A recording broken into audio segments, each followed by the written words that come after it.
Hello friends, welcome to my channel A Lesson for You। Friends, आज के video में हम देवनागरी लिपि के बारे में जानेंगे। देवनागरी हिंदी भाषा की लिपि है। देवनागरी का लिपि का उद्भव भारत की प्राचीनतम ब्राह्मी लिपि से हुआ है। देवनागरी लिपि के नामकरण के बारे में अनेक मत प्रचलित हैं। इनमें से दो मत बहुत ज़्यादा फेमस हैं, जिसमें सबसे पहला है देवनागरी लिपि देवनागर अर्थात काशी में विकसित हुई। काशी को देवनगर भी कहा जाता है। काशी में विकसित हुई और वहां पर विकसित होने के कारण इसका नाम देवनागरी लिपि पड़ा।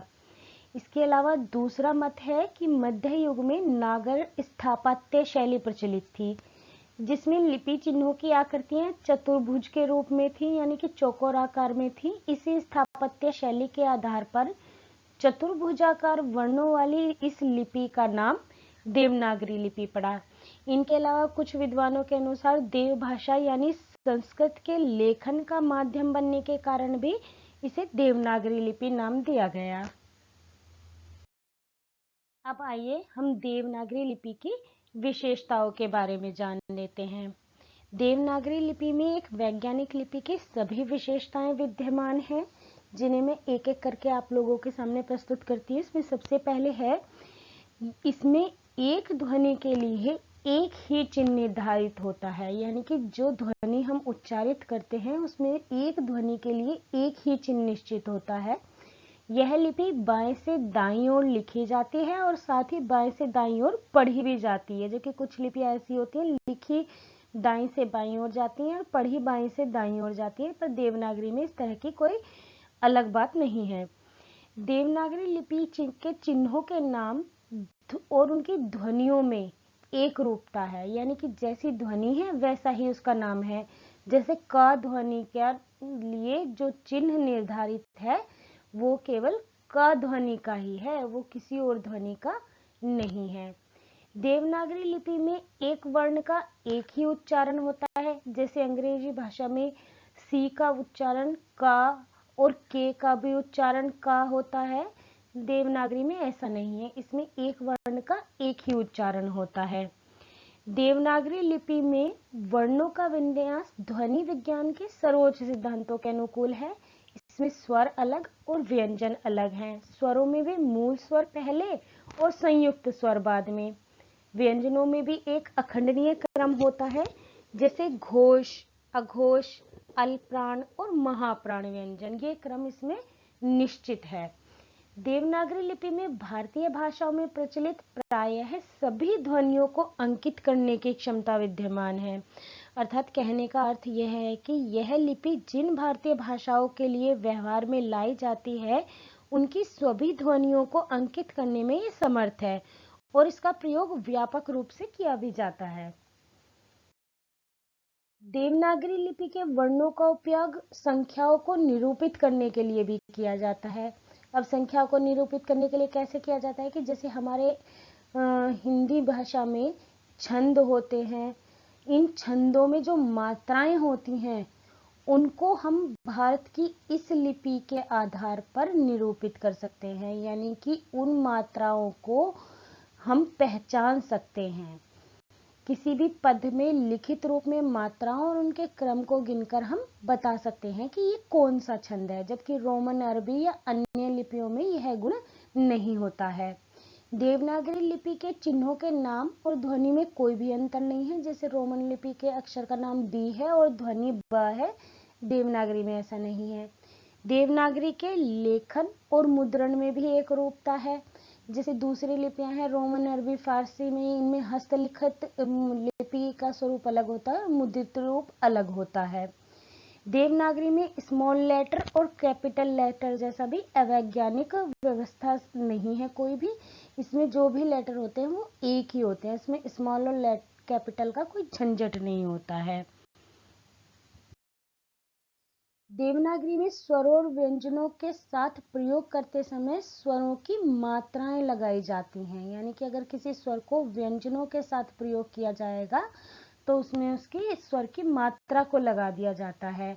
जिससे लेखन में समुचित पद्धति का प्रयोग होने के कारण शब्द लेखन में जगह का घेराव कम होता है और इससे लिखावट भी सुगठित हो जाती है। देवनागरी लिपि में वर्णों का प्रत्याहार के रूप में भी प्रयोग होता है। वैसे तो ये प्रत्याहारों का प्रयोग संस्कृत भाषा में विशेष रूप से किया जाता है, हिंदी भाषा में प्रत्याहारों का ज़्यादा प्रयोग नहीं होता है, लेकिन फिर भी ये देवनागरी लिपि की एक विशेषता है। ये भाषा की नहीं, लिपि की विशेषता है, तो यहाँ पे हम इसके बारे में जरूर चर्चा करेंगे कि माहेश्वर सूत्रों में देवनागरी वर्णों को एक विशिष्ट क्रम में सजाया गया है। इसमें से किसी वर्ण के आरंभ करके किसी दूसरे वर्ण के वर्ण समूह के दो अक्षरों का छोटा नाम दे दिया जाता है। यानी कि अगर कोई वर्णों का एक समूह है, उनके पहला अक्षर और अंतिम अक्षर लेके एक छोटा नाम दे दिया जाता है, जिसे प्रत्याहार कहते हैं। प्रत्याहार का अर्थ ही होता है संक्षिप्त करना, और प्रत्याहार का प्रयोग करते हुए संधि आदि के नियम बनाने बहुत ही सरल हो जाते हैं। उन्हें हम संक्षिप्त रूप में प्रस्तुत कर सकते हैं, सूत्रों के रूप में प्रस्तुत कर सकते हैं। तो यह देवनागरी का एक विशेष गुण है। देवनागरी लिपि में इतनी क्षमता है कि इसमें 2-4 ध्वनि और जोड़ दी जाएं तो यह संपूर्ण लिपि बन जाएगी, अर्थात यह किसी भी भाषा को यथावत अंकित कर सकती है। अब बात करते हैं देवनागरी लिपि की सीमाओं के बारे में। वैसे तो देवनागरी लिपि की बहुत ज़्यादा विशेषताएं हैं। इसकी जो सीमाएं हैं वो इतनी खास नहीं है कि जिनके आधार पर देवनागरी लिपि में बहुत ज़्यादा कमियां दर्शाई गई हैं या कुछ भी है, लेकिन फिर भी मुद्रण और टंकन की दृष्टि से या व्यवहार में लाते समय कुछ ऐसी कमियां होती हैं जो सामने आती हैं। वही देवनागरी लिपि की सीमाएं हैं। इसमें सबसे पहला है, देवनागरी लिपि में वर्णों के आकार जटिल हैं। एक शब्द को लिखने के लिए कलम बार बार उठाकर लिखने के कारण शीघ्र लेखन में बाधा आती है। दूसरा है, देवनागरी में लिखते समय शिरोरेखा के गलत प्रयोग से ध का घ और भा का मा हो जाता है। जो लोग इस भाषा को लिखने में एक्सपर्ट नहीं हैं या जिनकी ये मातृभाषा नहीं है, जो देवनागरी लिखी जाती है, उन लोगों को ये परेशानी आ सकती है। इसके कुछ वर्णों को पढ़ने में भी भ्रम हो जाता है, जैसे ख को र भी पढ़ा जा सकता है।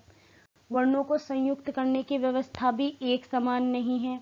इसमें यहाँ क्या है कि कभी तो वर्णों को बराबर में लिख के संयुक्त किया जाता है, जैसे क ख ग घ, और कभी ऊपर नीचे करके जैसे द ध द्व। इस तरह से लिखने से इसके मुद्रण और टंकन में कठिनाई आती है। इसमें अनुनासिक और अनुस्वार के प्रयोग में भी एक रूपता नहीं है। कहीं पे अनुस्वार का प्रयोग किया जाता है, मतलब बिंदु लगा दिया जाता है, और कहीं पे अनुनासिक यानी कि चंद्र बिंदु लगा दिया जाता है। तो उसके प्रयोग में कोई एक रूपता नहीं है, कुछ बंधा हुआ नियम नहीं है।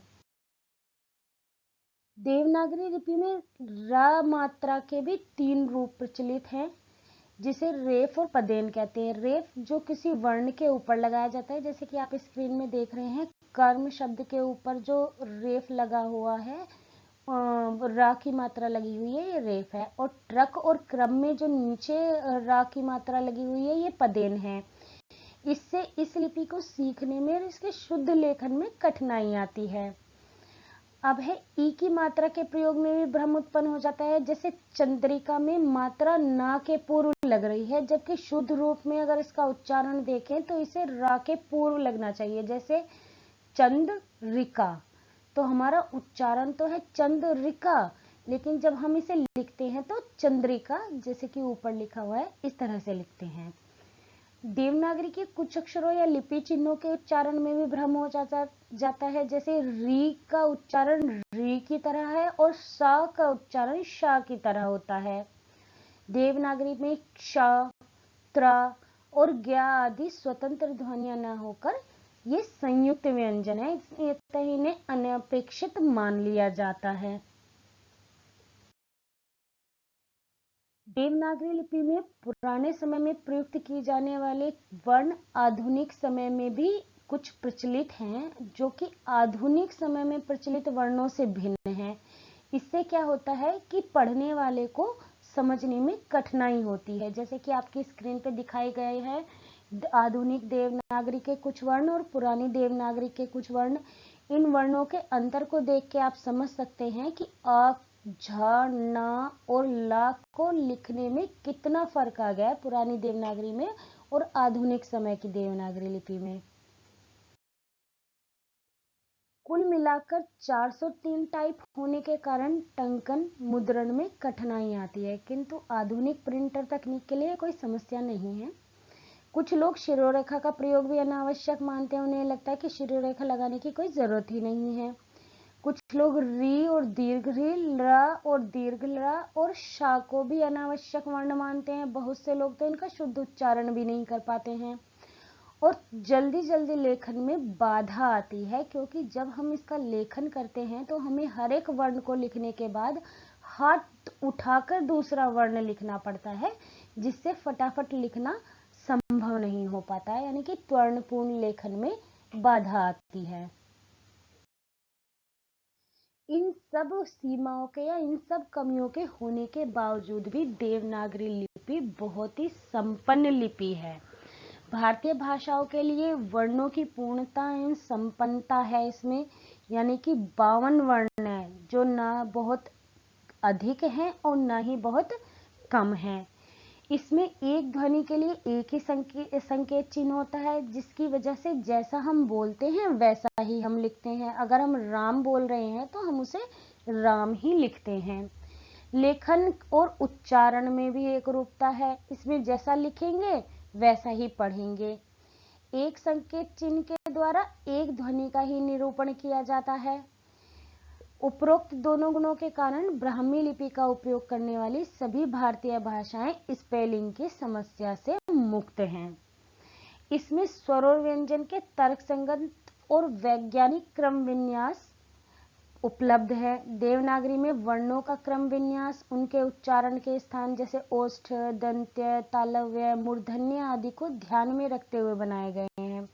इसके अतिरिक्त वर्ण क्रम के निर्धारण में भाषा विज्ञान के कई अन्य पहलुओं का भी ध्यान रखा गया है। देवनागरी की वर्णमाला वास्तव में ब्राह्मी से उत्पन्न सभी लिपियों की वर्णमालाएं एक अत्यंत तर्कपूर्ण ध्वन्यात्मक क्रम में व्यवस्थित है। यह क्रम इतना तर्कपूर्ण है कि अंतरराष्ट्रीय ध्वन्यात्मक संघ ने अंतरराष्ट्रीय ध्वन्यात्मक वर्णमाला के निर्माण के लिए मामूली परिवर्तनों के साथ इसी क्रम को अंगीकार कर लिया है, यानी कि इसी क्रम को अपना लिया है। फ्रेंड्स, आपको मेरा ये वीडियो कैसा लगा कमेंट करके जरूर बताइएगा और साथ ही मेरे वीडियो को लाइक कीजिएगा और साथ ही अगर आपने मेरे चैनल को सब्सक्राइब नहीं किया है तो इसे सब्सक्राइब भी कीजिएगा और ये इस तरह का बेल आइकन उसके बराबर में बना होता है, उसे भी क्लिक कर दीजिएगा। फ्रेंड्स, आने वाले समय में मैं हिंदी भाषा के विकास से संबंधित या हिंदी भाषा से संबंधित और भी वीडियो डालने वाली हूँ, उनके बारे में आपको नोटिफिकेशन मिलते रहेंगे। उसके लिए ज़रूरी है कि आप ये बेल आइकन दबा दें। धन्यवाद।